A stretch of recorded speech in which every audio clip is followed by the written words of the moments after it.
This is more harassment. Get step up, doesn't do anything about it.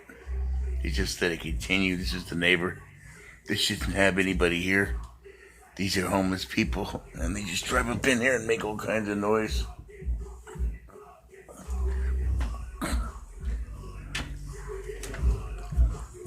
Parked right here.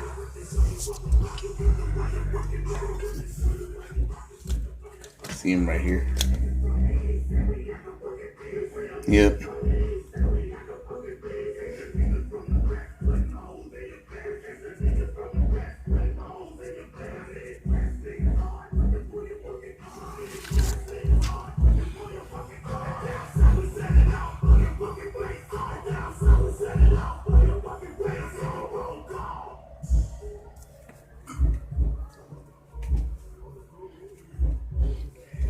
And this is constant.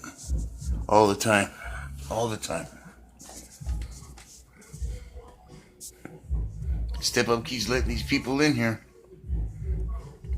It's harder on the other clients because the other clients are trying to get rest. And they bring in a lot of these fucking speed freaks. They have no respect for anybody at all. They tear up everything. I don't know, man. This is wrong. Where we live in today.